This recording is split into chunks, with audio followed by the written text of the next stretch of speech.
ഞങ്ങള് വരുന്ന വഴി കോഫി ഷോപ്പിൽ കയറിയിരുന്നു. ആഹാ. ആ അത് പറഞ്ഞപ്പോഴാ കോഫി ഷോപ്പിൽ വെച്ച് ഞങ്ങൾ രണ്ടുപേരെ കണ്ടു.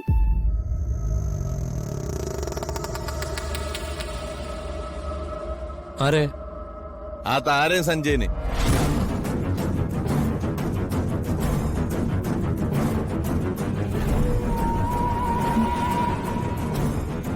ഓ രണ്ടുപേരും ഇപ്പൊ ഒന്നിച്ചാ നടപ്പ്. അതെ, പലരും ഇക്കാര്യം പല വട്ടം എന്റെ അടുത്ത് പറഞ്ഞാണ്. നമ്മളത് കെയർ ചെയ്യേണ്ട കാര്യമല്ലല്ലോ. അതാണ് ഞാൻ അതിനെ കുറിച്ചൊന്നും പറയാറുത്.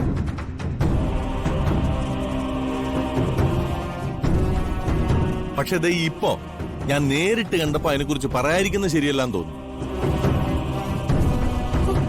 അവരെന്തോ ഇങ്ങനെ പബ്ലിക്കായി നടക്കുന്നെന്ന് എനിക്ക് മനസ്സിലാവാത്തത്.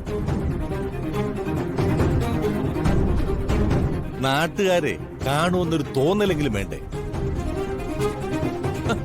ഇതുവരെ ഡിവോഴ്സ് പോലും നടന്നിട്ടില്ല. ആ ഇതിനിടയ്ക്ക് ഇടയ്ക്കിടയ്ക്ക് ധ്വനിമോളുടെ അച്ഛനാണെന്നും പറഞ്ഞ് പല സ്ഥലത്തും കയറി ഇറങ്ങി നടക്കുന്നുണ്ടല്ലോ.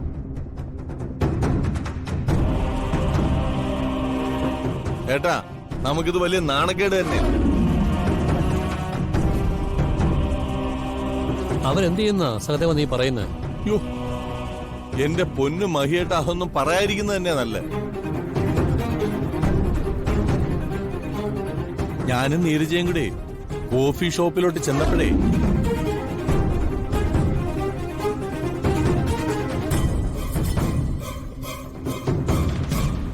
ഐസ്ക്രീം അങ്ങോട്ടും ഇങ്ങോട്ടും കോരി കൊടുക്കുന്നു.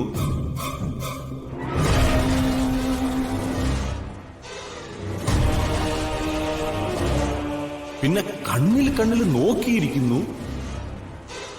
ആ റെസ്റ്റോറന്റ് മുഴുവൻ കേൾക്കുന്ന രീതിയിൽ തമാശ പറഞ്ഞങ്ങ് ചിരിക്കുക. ആ പിന്നെ ഒരു ജ്യൂസേ 2 സ്ട്രോ ഇട്ട് ഒരു ഗ്ലാസ്സിൽ നിന്ന് കുടിക്കുന്നു.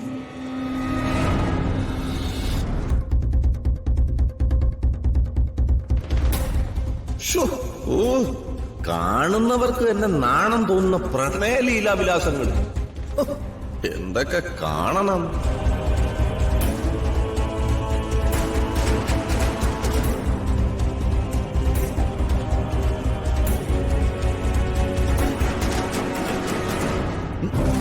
കണ്ടിട്ട് ഞങ്ങൾക്ക് തന്നെ നാണം തോന്നിയെന്നേ. ഓ